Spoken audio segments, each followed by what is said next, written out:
Hello, everyone, and welcome all of you to Cleaver Magazine's first ever faculty book launch and reading. My name is Karen Ryle, and I'm the co-founding editor and chief editor of Cleaver. In 2024, we're marking our 11th year as a magazine in this world.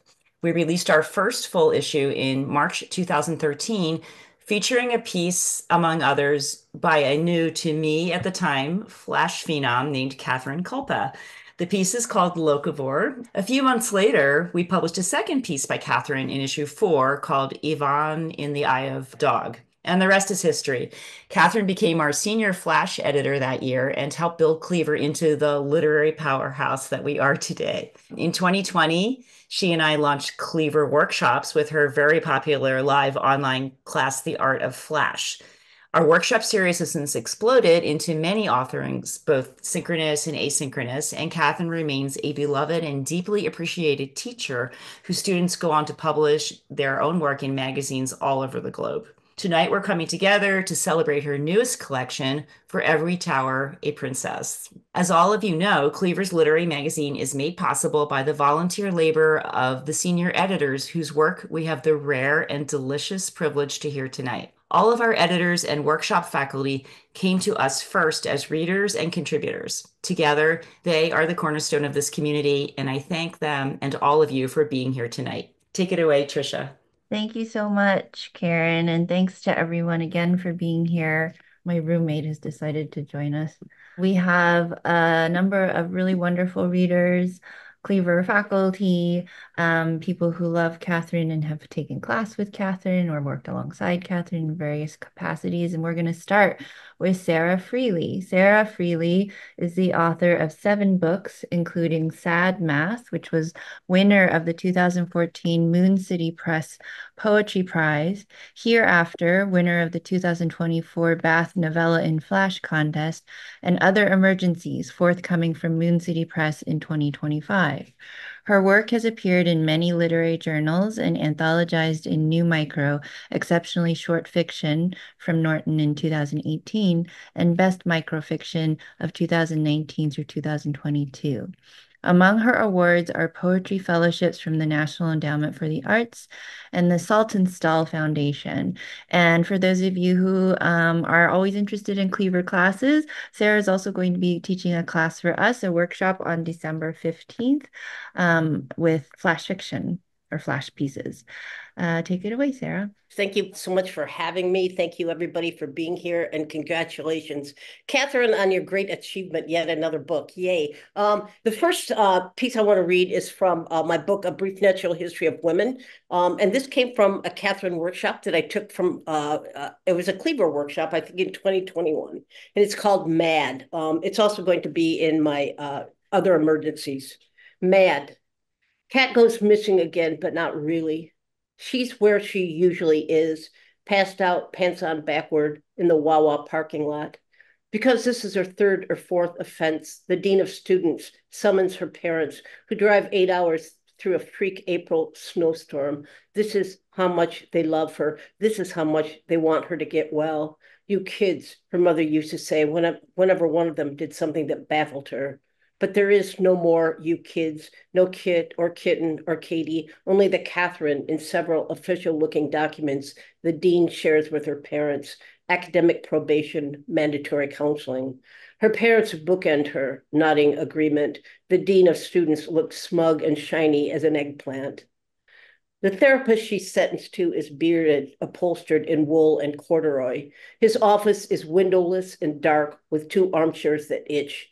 He tells her to call him Joe, but she doesn't feel like talking, so they read instead psychology magazines with covers that shout about big emotions and the power of boundaries, or old issues of Mad that bring back her brother, how he'd named the family canary Alfred E. Newman and tried to teach it to belch harmony to It's a Gas.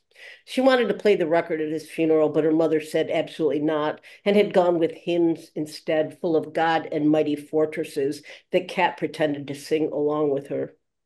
Along with her heart is a stone. When she walks across campus, she feels neon lit, the sister of the guy who was murdered at the Wawa. She is thirsty all the time. On their 4th Friday, Joe hands her a box of crayons and some paper and asks her to draw a happy place, her idea of heaven. She pauses for a second, then sketches in tables, hanging plants, a bird cage in the window, a row of stools, 3 tiers of liquor bottles rising like a choir. Joe says, birds in a bar? Wild canaries, she says, birds that sing sweetly, the way her brother sang in the shower or when he harmonized on Happy Birthday. She hoped his soul flew up out of him when he was shot. Maybe open up the cage, Joe says. So she does. And oh, what a wild bird can do when set loose indoors. Such madness, such damage. Going to read a couple of very short pieces from my latest book, Hereafter. All you need to know, it's a novella in flash, and it's a mother's journey through grief. This first piece, I took a pantom, which is a verse form, and I adapted it in prose. It's called 2 days after your kid dies, you go to work. Because men need martinis, because they need them dry with a twist of lemon, because they drink them extra dry, you slash lemons into thin strips that you rub on the rim of the glass at a ghost of vermouth. Because your kid is a ghost halfway to heaven or wherever in a gold spaceship of a casket you were talked into buying by a guy snowing dandruff under the shoulders of his shiny suit. Because men need martinis and your regulars tip big. Because you need money to buy the casket you're paying for in installments, you cut oranges without complaining. Because lady drinks need plastic swords of oranges and cherries, the color of fresh blood, and men need their martinis dry with a mist of vermouth, a twist of lemon. Because the knife is sharp, a silver glitter in the dark of the bar, you slash and slash. Because your kid is missed, because he's a handful of silver glitter in the dark, because you need and need. You drink whatever you can, whenever you can. Champagne in the morning, cheap and sweet, the sugar kicking your liver awake so you can tick through another day. You drink from a coffee mug if you're at work. Drink it with orange juice if you're feeling fancy. And yes, your way through lunch and happy hour. Yes, yes, you say, until it's time to sip whiskey and smile and stumble on through the night, skid into a new morning. Firsts. More and more, there are firsts. The first time she puts her head underwater, the first time she swims a length of the pool without stopping, the first 500 yards, the first mile, this and this. And here she thought she was done with all that. Here she thought that when something or someone ends, everything does. The days and days of gray after Petey died, how she drove his clothes and the clock radio from the hospital to the Goodwill bin in the Tops parking lot, tossed everything in. The clothes fluttering and sinking, the clock radio shattering, a cheap thing picked up at Kmart on sale. No one wanted them anymore, the salesman said. They want digital and Wi-Fi and big sound. But Petey liked to sit and watch the swoop of the red secondhand, swore that it stopped right before it hit 12, and then jumped 3 seconds to catch up to itself. Goodbye, radio. Goodbye, Petey. She wonders what he'd say if he saw her soft self packed into spandex, capped and goggled in the swimming pool at the Y. In the water, they're all weightless. It's a good place to cry, too. Just dip your face in and have at it, though lately she hasn't had to. Yesterday, she heard someone whistling in the shower, and it turned out to be her. Another first. Imagine that. Thank you. Beautiful, Sarah. Thank you so much. Next up, we have Sydney Tammarine, who is our senior creative nonfiction editor, and also our internship director and also part of our workshop faculty. Sydney's work has appeared in Plowshares, the Kenyan Review, and other journals. Her Blue Hour was selected as a notable in Best American Essays in 2021. She is the translator of 2 collections of poetry by Christian Formoso, The Most Beautiful Cemetery in Chile and Pavilion of the Names. She holds an MFA in creative writing from Hollins University and is assistant professor of English and creative writing at Davis and Elkins College. And if you are interested in working with Sydney also is the great sort of poobah, our guru for the our creative nonfiction clinic that runs all year round. You can submit work to her and get some one-on-one feedback. Take it away, Sydney. Thank you all so much for being here. It's so cool to see so many former students and also some colleagues from D&E on a Sunday night during fall semester, no less. Y'all are truly the best. And most of all, congratulations to Kathryn. It's just such a joy to get to read with all these really talented people and to get to work with them at Cleaver. I'm going to read a scene from my memoir in progress. That's about my years teaching middle school. And I guess I've chosen the scene because the recent Appalachia High School shooting has still been weighing really heavily on my mind. The whole essay is in the Kenyon Review, and I'd be honored if you wanted to read more of it. But in this scene, a new student joins our class. And the scene kind of culminates in this near miss moment of violence that I think also somehow is a moment of beauty and human connection. And of course, all names and identifying details are changed. Darshana was one of those kids who it burned just to look at. My students, who feared no one, were terrified of her. She had shown up one day in the front row of my classroom, 5 months into the school year, having been suspended for a handful of fistfights and transferred into new classes as some tangible representation of a fresh start. Some students, you do this long enough, you can look at them and see exactly what the world hasn't given them enough of. But you worry more about the ones like Darshana, usually girls, whom you don't need any experience to look at and tell that this world gave her something terrible, something she didn't deserve. And now she had to carry it with her bags and books to every class. Fists or teeth, she wasn't going to let anyone near it. Darshana spring was a hot spring. I don't mean the way that the heat started rising in the classroom as early as 9 a.m., though it did, forcing us out the padlocked gate more and more, even when it rained. After we filed back in, my students laid their heads against the metal of their desks. That spring, I loved to watch them, arms outstretched, hands hanging loosely over the front of their desks, waiting for something to happen. This was the spring I was waiting for graduate school letters. The spring I was waiting, but had not told anyone I was waiting to leave. I was arming myself against these final days with a sort of grim self-preservation, and also a fierce protectiveness for my students, something too indiscriminate and ill-contained to be sustained, except by a period of time about to end. It's hard for me to say, but not hard for me to see now, that I was afraid of Darshana too. I was afraid she could dismantle us. The afternoon that she arrived, I did not kneel down to her level as she sat at her desk, did not touch her shoulder, did not ask her how she was. She did not smile, and she did not threaten me. She neither agreed nor disagreed with my suggestion to review what she had missed that school year. She sat quietly and chewed on the edge of a pencil, the warped metal catching the light off her braces, and understood nothing while we watched a cartoon with Spanish subtitles. I considered this enough progress for one day. I can't help but wonder now whether I ever really looked at her, ever said it was good to see her, or watched her sign her name at the top of a paper she thought she'd done well on, or tended to that soft gray moment when her outstretched arms met at the top of her desk. 3 weeks after her arrival, she walked out of my classroom with one hand all wrapped up in the folds of her maroon school polo. I didn't see much point in giving her a hard time about hiding her phone, and I think I congratulated myself on picking my proverbial battles as I stood halfway between hallway and classroom, ushering one period out and the next in, my eyes meeting the eyes of Mr. Oleson, who was doing the same, over the sea of children running down the hall.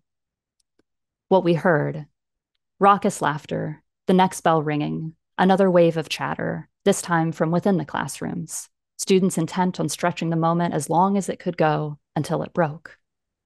What we heard: Mr. Osmond's voice down the hall, louder and louder, his students taunting, rising to meet it. Darshana's name being called. Me, still in my doorway, asking Alessi about something that didn't matter to delay the start of class. Alessi across the hall, pretending to think, doing the same. Not schadenfreude exactly, but a sense of being spared as Osmond's voice grew shriller. What we heard: a crescendo, sudden silence. There are about 17 rules against leaving a class of middle schoolers unattended. I couldn't even step out to speak with someone in the hallway because of how quickly chaos could erupt. But Alessi and I must have realized at the exact same moment we'd never heard silence like this before, where the modular walls don't keep any voices in, and we took off running. What we saw: Osman, face red, mouth open, behind his desk at the back of the room. Darshana brandishing a switchblade at the front. 30 students at hip-level desks, an ocean between them. The principal appearing from behind us, saying something I couldn't make out over the silence, and then students all around me, pouring through the open doors into other classrooms, Alessi folding my class into his so they were standing or sitting on the floor. And then just the principal and I in the hallway. Darshana at the front of the classroom, so strangely still. Someone called the police. More importantly, someone called Mr. Taylor, the gym teacher and basketball coach, nearly 7 feet tall, with the kind of voice made to break up fights and force order. I'd seen him maneuver kids out of the classroom dozens of times, arms crossed in front of him, the heft of his body nudging sharp fists and teeth and elbows backward. But this time, he had to keep someone in. He came thundering right past us, into the open classroom without a word. He shut the door behind him. Through the tiny pane of glass at eye level, we watched Darshana start toward the hallway. Taylor braced himself against the door, holding it shut with one shoulder, half facing Darshana and half facing us, his body a border, his huge arms crossed in front of him. The principal and I watched Darshana walk, knife in her tiny hand, to the opposite side of the room. She stood underneath pictures of cells she and her classmates had drawn. I remember drawing these too, and for a brief flash that didn't seem so long ago. Nucleolus inside cell membrane, inside cell wall, the vacuole, that empty space. The mitochondria looked like pill bugs turned upside down, legs frantic or folded in. Had I not seen Darshana with her nose to tiny blades of grass peeking through the asphalt just days ago? She turned to us, to Taylor. She dropped the knife to the carpet and it made no noise. Taylor knew what was coming before we did, or I need to believe he did, and he turned his back to us, to the door, covering the window pane with his body so all we could see was darkness, not even skin. Everything was quiet the moment before her body hit. I heard it, her body against his body against the door against the door frame, and the air around the door frame striking the air of the hallway, the weight of those bodies coming to rest in my body, a living, pulsing energy. What is she doing? The principal whispered. A silence, an airlessness, a compressing. And then again, the wet, heavy sound of two living things meeting. Darshana was throwing her body into Taylor's, over and over, running to the back of the room and then running toward him, leaping, throwing her full weight into his. And I remember thinking two things at once. Fear is a room we fill with need. I cannot pretend I did not know what my students needed from me. I cannot pretend not to know what it is to be a child in need of a mother. I know what it is to look for that mother everywhere. But every time I closed my eyes, I saw their opened bodies in the dark. Is that a mother? They needed more than I knew how to give them. Need, like fear, is an old creature. Sometimes it takes so long to arrive at the simplest place. And neither Darshana nor I had asked for this moment. We didn't know how to look at what followed us, couldn't hold it in our hands to examine, couldn't get out from under the weight of it, and I didn't know what to do with it any more than she did. Darshana knew Taylor could not take from her what she had to carry. And yet, that simplest, most childlike instinct, she threw her body against his, and she trusted him to catch her. Taylor made no noise, but after the first hit, he shifted slightly. I swear I saw the darkness where his body met the window change. I swear, how else to say this? He opened up his arms. Thank you. Beautiful. Thank you so much, Sydney. Next up, we have Claire Oleson, our senior poetry editor and also Cleaver faculty member. Claire is a writer hailing from Grand Rapids, Michigan. She's a grad of Kenyon College, where she studied English and creative writing. Her work has been published by the University of Kentucky's graduate literary journal, Limestone, Siblini Art and Literature Journal, Newfound Journal, Neat Magazine, Work Loose Magazine, and Bridge 8 Magazine, among others. She's also the 2019 winner of the Newfound Prose Prize and author of the chapbook Things from the Creek We Could Have Been. She teaches poetry through Cleaver. Welcome. Thanks so much. And thank you to Kathryn, and congratulations to Kathryn, and thanks everyone for reading. I'm reading a short piece that was published in Cleaver called Adding Appetizers. She was sitting on a stool in the basement of the restaurant watching the octopus spin. It was on a cold, cold cycle in the washing machine. That was how they tenderized it, Ellis had told her, overjoyed that he finally had something genuinely interesting to tell her, to offer.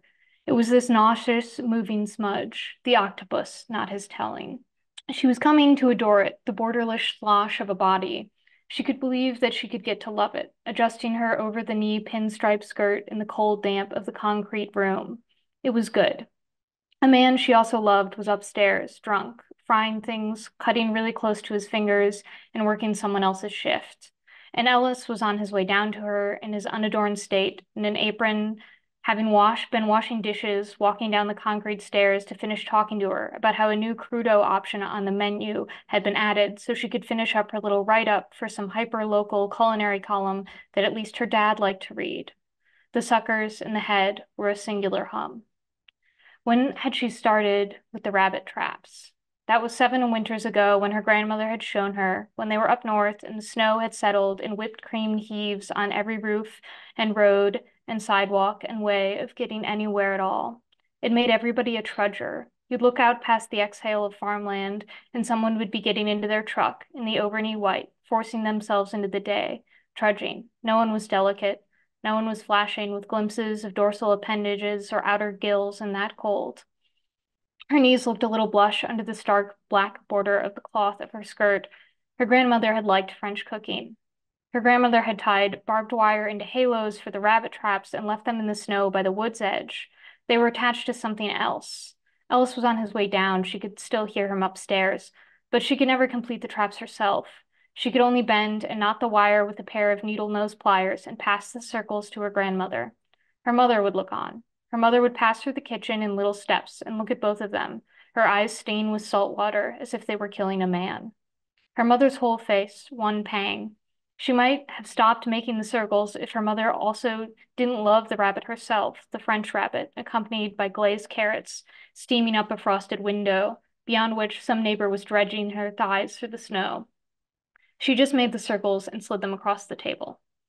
The octopus was still making its own feverish orbits when he finally got down to talk to her. His face was so pleased as it ducked under a ceiling pipe. He got to talk to her on the stool in the skirt across from the washer. He got to talk to her about the crudo. She had her recorder out, extended towards him. She looked politely happy. This was only a little worse than if she'd looked completely bored. Ellis knew she cared more for the prep chef who did cocaine sometimes, but the prep chef was upstairs getting paid more, not down here in the concrete enclosure, with its stagnant fluorescence and one woman gazing at a thrashing cephalopod. Ellis was lucky. What if he just said he loved her, and he could get her dinner, good dinner for years? Sure, he didn't love her yet, but he knew he could muster it up if he was just given a little time. The tape recorder had its mouth toward him, but hers was slightly parted and facing the washer. She was supposed to be asking him something, for sure, but she was tired and crowding her brain with full fat pictures of brutal winters, ones where the snow got over the height of the shed once, but they'd gone on separating rabbit thigh from bones with their teeth like it hadn't, biting like they weren't in any actual danger, biting like the pale outsides were just salt hills, not the guts of snowstorms. She was supposed to ask him things for this interview, but what did he care? There wasn't another stool. He sat on the floor in front of her, in between her and the octopus. He took up her sight and smiled. His face was so open, teeth haunting just behind his smile, words about to breach. His face was just like that, so open, one pang, she thought. So after an hour on rinse, we take them out, and they're quickly cleaned, chopped, dribbled with olive oil and smoked sea salt, and accompanied with basil leaves and blood oranges and sectioned grapefruit. It's plated on a dipped plate, this not quite a bowl thing, but with sloped edges that make a wide pool of it all. Everything is absolutely sliced, as thinly as feasible. We take the tentacles through a deli meat slicer. They should be like meat paper. It's clean and refreshing on the palate. It's a beautiful opener to any meal. It scrapes the long day out of your mouth and sparks it with sodium and citrus. She was looking at him now, realizing he wanted almost just to write the column himself, that no one said sparked unless they thought up the word beforehand, hauling it through their brain like an extra body, an extra life to push into the light. It would be a trim and sparse paragraph, thin and shoved to the corner, probably no wider than the sliced crudo itself, certainly not terribly thicker if he meant what he said about the paper and the meat. Okay, why not basically let him do it, him and all his hoping that he was doing at her? Her grandmother's neighbor had come in weeping once, around her ankle, pinching wire, and out of her grandmother so many apologies, and then an open invite to dinner, an invite to the rabbit her neighbor could have been. Her grandmother kneeled and cut the wire off of the jeaned ankle. Nothing had broken skin, but the area was strained and swollen. Her grandmother traced the red circle with the pad of her thumb, checking. She'd been thinking that her grandma ought to just marry this neighbor. When had her grandfather died? Well, that was before she herself knew how to make the halos for the rabbits. That was certain. Just look at her, the neighbor, sitting while a white-haired gilt kneeled between her legs. She was sitting and not crying and trying to let the feeling of being an almost animal fizzle off of her leg. Someone had to marry her. The wet sat in her eyes, poised bright like someone's waiting child in a too large chair, sitting at the very lip. Is it good? She puts the recorder forward half an inch towards Ellis. It was the laziest, most inane question. He knew that. He could love her. Give him 6 months. Someone just give him 6 months. What? Oh, yeah, I mean, it's superb. And I have actually had it. I guess we get to test all the new menu additions with the entire kitchen staff. Even if you're only washing dishes, you get to eat the entire restaurant. It's truly a stunner and certainly a very unique dish to have offered this far from the coast, I assure you. He placed a palm on the washer window behind him. That despite the distance, this octopus is incredibly fresh. Now, it's not the Italian coast by any means, but show me a better in small town Montana and I'll quit working here and move in with you. He hadn't meant it like that, of course, or sure he had, but he hadn't meant to mean it. She brushed it off like it was nothing, like it was a stray hair on her shoulder, like he wouldn't absolutely take a blush knee in his basement and set a hand on her skirted leg and talk himself into already loving her. He watched her write something down about smoke salt. His palm thrummed. It was still on the glass, blocking the picture. Something upstairs crashed. Something upstairs yelled and bulked at flashing oil. What she was in love with was above them, she remembered. He took his hand off the glass and raised a finger. He ran up the stairs under a deluge of swearing. He ran up the stairs to where she actually held some adoration. He started swearing along with everyone else, to make it better, to slide into the hurt of the room like a knife into a block. The cycle stopped. The body stilled and slumped. The washing machine beeped 4 blissful robotic notes. By the time the day was cleaned, by the time any glow bled out of view of the singular basement alley window and Ellis came back down to her with new oil burns on his wrists and one on his neck that he would have to find later, she would already be holding the octopus in her lap. She would be washing fingertips down its legs to check for bleeding, to check for signs of being an animal. Her hair would linger and stick to its damp, bulbous head. A few blonde tips would cling to the wet of a cornea when she finally turned to find his face, his coming down. Thank you. Beautiful, Claire. Thank you so much. Next, we have Andrea Caswell. Andrea holds an MFA in fiction and nonfiction from the Bennington Writing Seminars. She's a senior fiction editor at Cleaver Magazine and is on faculty at Cleaver. She runs Cleaver's short story clinic. So like Sydney, you can also work with Andrea year-round, where she offers detailed feedback on fiction up to 5,000 words. Andrea's work appears or is forthcoming in Tampa Review, the Coachella Review, River Teeth, The Normal School, Atticus Review, Columbia Journal, and others. She's an alum of the Sewanee Writers Conference and has been nominated for a Pushcart Prize. Andrea is going to be teaching a master class on October 27th on revision. So that is also another way to work with Andrea. Thank you, Andrea. Thank you so much, Trish, and to everyone for being here tonight. I'm so excited to read with these other talented writers, and congratulations, Kathryn, on your launch. It's wonderful to share with you. I'm going to read tonight the start of an essay called Sailor Wife. Part 1, They Say. 10 years ago, I married a sailor. They say sailors swear a lot, but my husband barely does. Actually, he's kind of a disappointment in that area. I can swear him under the table within the first few minutes of watching a football game. And as far as being drunken, my sailor rarely is.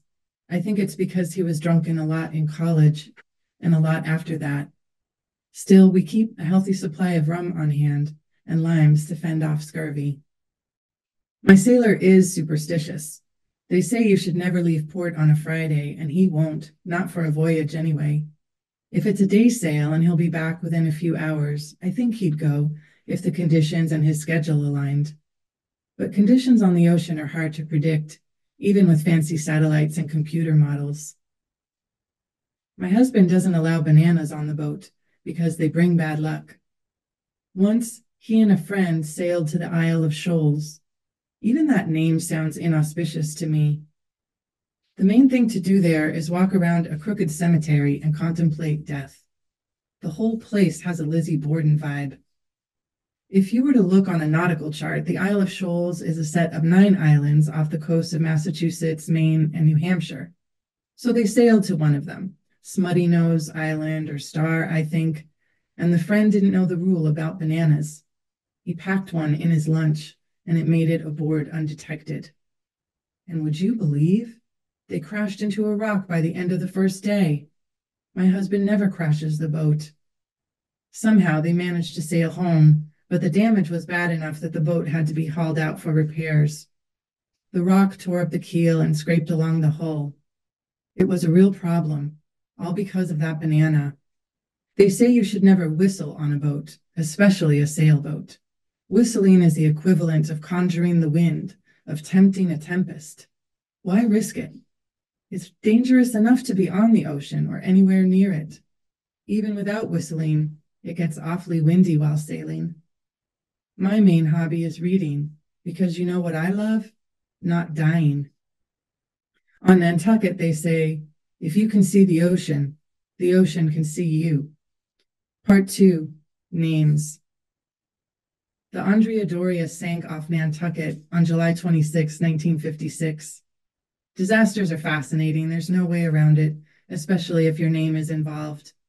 The luxury ocean liner left Italy on July 17th for New York City with almost 1,200 passengers aboard and 572 crew. A section of Nantucket Sound is called the Graveyard because so many ships rest on the bottom there. The night before the Andrea Doria sank, she was surrounded by heavy fog, what sailors call thick weather. Her captain noted a blip on the radar and identified it as the Stockholm, a passenger liner bound for Sweden. Though each ship's captain steered a course to avoid the other, one or both of them miscalculated. By the time they understood they were on a collision course, it was too late. When the bow of the Stockholm, an icebreaker, crashed into the Doria's starboard side, it crushed her watertight bulkheads and drove 30 feet into the hull. It said the orchestra was playing Arrivederci Roma at the moment of impact. First, I imagined the deafening noise, the roar of 30 tons of metal colliding, the crackle of snapping wood, the screams of passengers plunging into the midnight water. Later, I imagined silence, like the silence of musicians separated from their instruments. I see broken violins and a harp floating to the bottom, the silhouette of a grand piano buried in the sand. When the Andrea Doria disappeared into the Atlantic at 10:09 the next morning, 5 souls from the Stockholm and 46 from the Doria were lost. The ship now lies 250 feet below the surface and has become a mythical site among divers, the Mount Everest of shipwrecks to explore. Since her sinking in 1956, 25 additional people have died trying to reach the Andrea Doria. This ship with my name keeps killing people. Part 3, Lost. Another boat bearing my name, the Andrea Gale, was lost out of Gloucester in 1991. We live about 20 miles north of there, as the crow flies. The Andrea Gale was a 72-foot fishing trawler with a crew of 6 men, 3 of whom were born and raised in Gloucester. Storms here are so strong because a constellation of weather systems collides over this part of New England. We have hurricanes and cyclones, we have famous nor'easters, and whatever swoops down from Canada. In October of 1991, a hurricane named Grace merged with a nor'easter over the Atlantic Basin. When a Canadian cold front crashed into those 2 systems, the result was a 3-headed monster. Most people know it as the perfect storm, but officially its name was the no-name storm. On October 29th, a buoy at Sable Island registered a 100-foot wave, the same day the Andrea Gale sent her final communication. Many towns around Cape Cod and Cape Ann display plaques to memorialize those who've been lost at sea. So many have come from Gloucester, the oldest seaport in the US, that the town holds an annual memorial for its dead at sea, and people come to toss flowers into the harbor. The flowers float out to sea and they die there too. Gloucester Harbor is the site of the Great Fisherman statue, an 8-foot bronze of a mariner at a ship's wheel facing the horizon. Beneath him, the inscription, "Those that go down to the sea in ships." Part 4, Windblown. I do love being with my sailor, but I do not love sailing. First, let me explain that I never represented to him any desire to sail, to learn how to sail around the world, all that stuff you might say when you're first dating someone and you want them to fall in love with you. So you say things like sailing sounds fun or whatever. I didn't lie through my teeth and make any promises about sailing. In fact, right around our first date, before any sailing talk had come up, he invited me to go camping, and I said no. He didn't seem to believe me. He thinks it's fun to boil water over a campfire and then do dishes after eating a dinner of canned chili that supposedly tastes so good because you had to suffer to eat it. He asked me to go camping again a few days later, and again I said no. That's how serious I was about being myself. I didn't even pretend to like camping. This is a second marriage for both of us, so I was older and more sure of who I was, though I still had a bunch of hang-ups and issues. This was back in the day when on your Facebook page, you could include a little tagline. Mine was, "I love not camping." So anyway, I was just being honest with him. You know what sailing is like? It's a lot like camping, with the added fact that you can drown at any moment. Thank you. Thank you, Andrea. And now we have our headliner, Kathryn Kulpa. Kathryn is Cleaver's senior flash editor and one of our most popular and beloved teachers. Her flash fiction chapbook, Cooking Tips for the Demon Haunted, is released by New Rivers Press. She is also the author of 2 flash fiction chapbooks, Cooking Tips for the Demon Haunted and Girls on Film, a story collection, Pleasant Drugs, and a micro chapbook, Who's the Skirt? Kathryn has published stories in Best Microfiction, 5 South, Florida Review, Ghost Parachute, 100 Word Story, Monkey Bicycle, Moon City Review, Smoke Long Quarterly, Wig Leave, and other journals and anthologies. Kathryn has taught writing workshops at Stone Coast Writers Conference, International Women's Writing Guild, and Write Space, and was a visiting artist at Wheaton College. Big hand and warm applause for Kathryn on her new book. Thank you. I'm going to start out with the first story from my new chapbook, For Every Tower a Princess. It's a very small but beautifully designed collection from Porkbelly Press, and the stories have kind of a mystical bent to them. And several of them are part of a kind of cycle about a mythical place called Blackbread Lake. And this is called From a Short History of Blackbread Lake. Raising the Witch. We stood with our toes aligned, barefoot, on the brink at Blackbread Lake. The oldest books call it Black Dread Lake, where legend said a witch had once lived in a tiny cabin, dark and shunned. If it had ever been there, it wasn't now. Only a ring of stones remained. 10 good men of the village had gone with pitch and fire, set fire to the shack and to the anonymous woman within, never named. A wizened crone of ill repute, her only epitaph. Gone, like Weetamo, drowned in some other lake, to make the land safe for black-clad pilgrims. All we knew of history, costumes at class presentations, turkeys traced around fingers. Our sympathies lay with the losing side, history's vagrants, the unrecorded. In the lushness of that summer day, We held hands and jumped into forbidden black water. In our minds, we laced that lost cabin with asbestos. In our hearts, we conjured rain. Instructions for Annunciation. You will know the night to go. Be ready. Wait for the moon to rise. Wait for the owl to call. One who has gone before will guide you through the green-lit woods. Is she benign with her cake and her wine? Or is she the crone who burns and devours? Perhaps she's both. Perhaps she's more. Little Redcap, grandmother, and wolf all in one.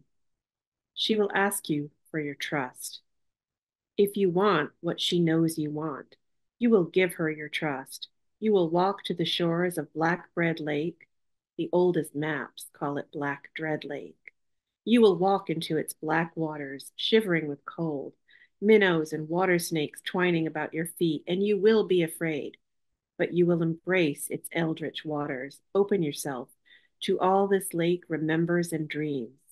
Feel your fear fade, deeper and deeper until you emerge, laced in algae, coughing brackish water, reborn, fecund. Lie down under your quilt of stars, under the moon's blue blanket. Let them tuck you in. Nor may you leave that place until the red-faced sun wakes you with a nudge and a leer. Do not bathe or eat until a full day has passed. This is as she's dead. Lie in your stony bed, wrapping yourself around yourself. 9 months later, the child will come. Next, I'm going to read a story from my other upcoming book, A Map of Lost Places, which is from Goldline Press. And this is coming out, I believe, in January of 2025. And this story was originally published in a wonderful journal called Centaur.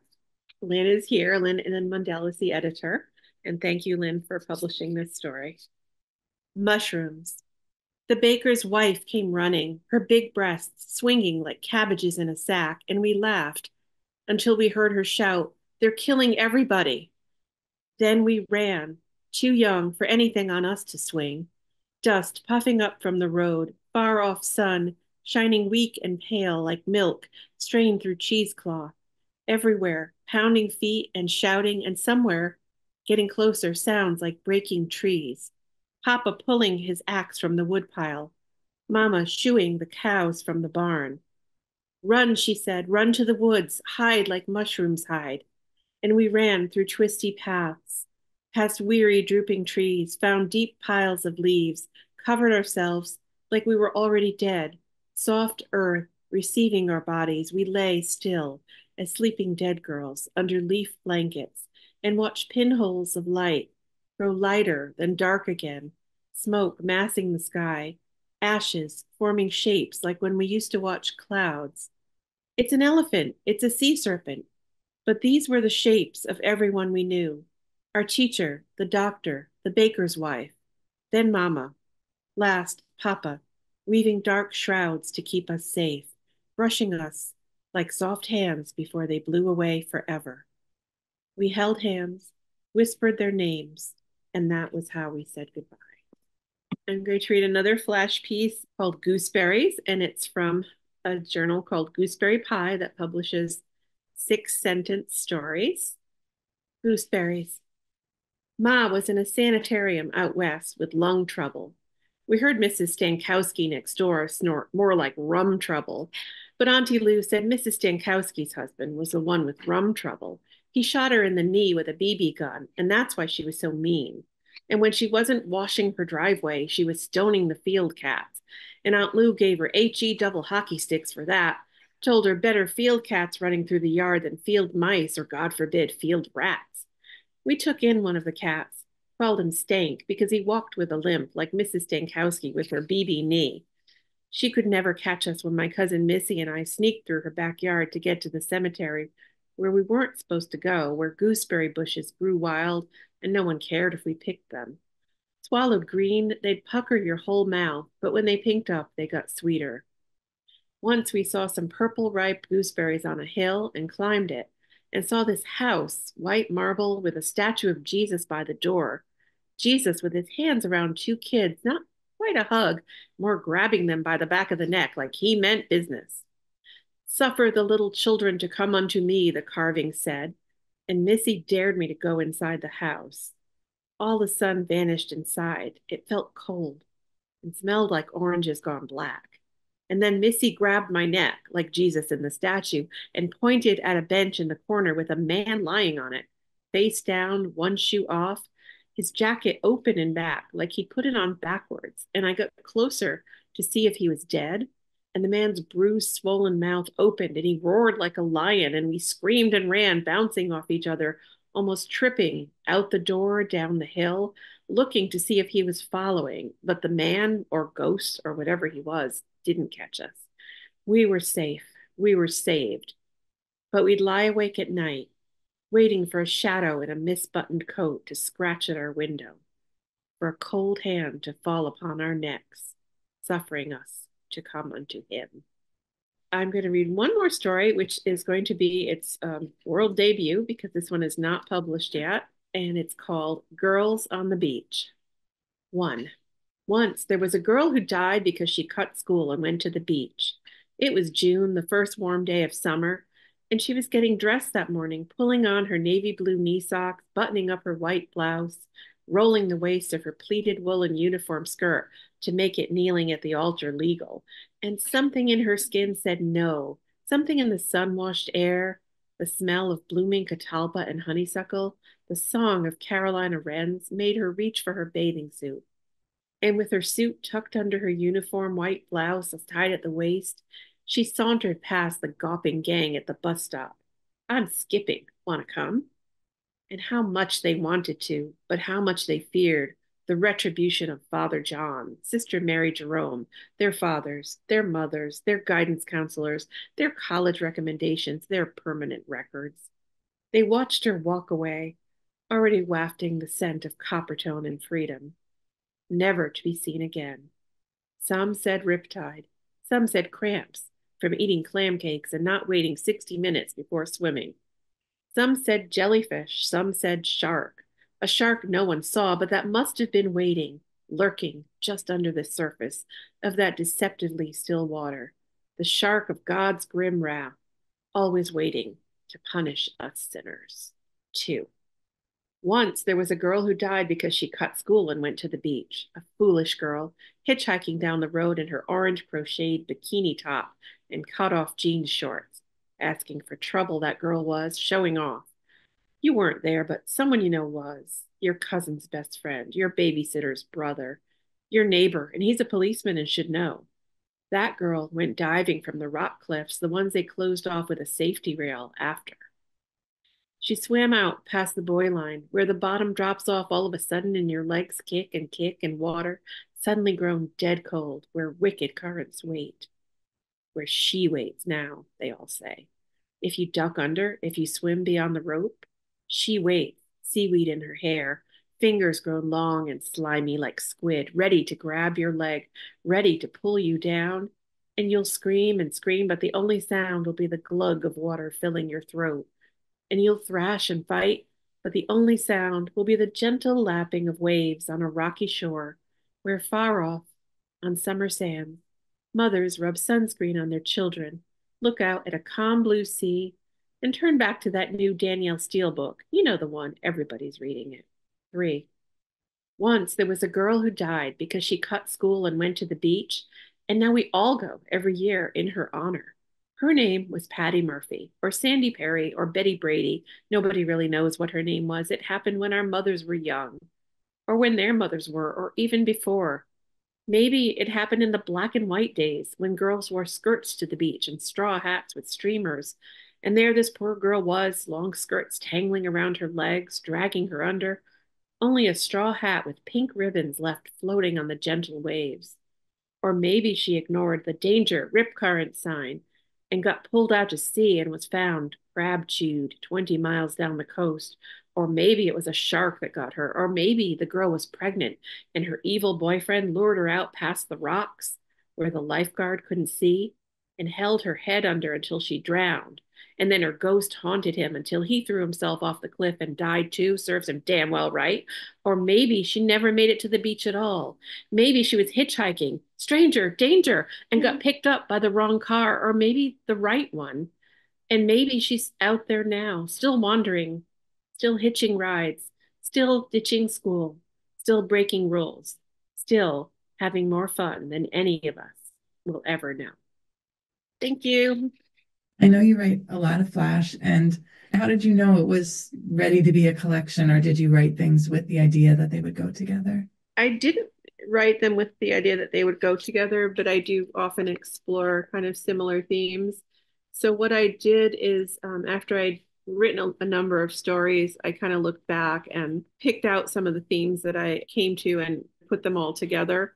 So I actually at one point was just putting together tons of different potential chapbooks.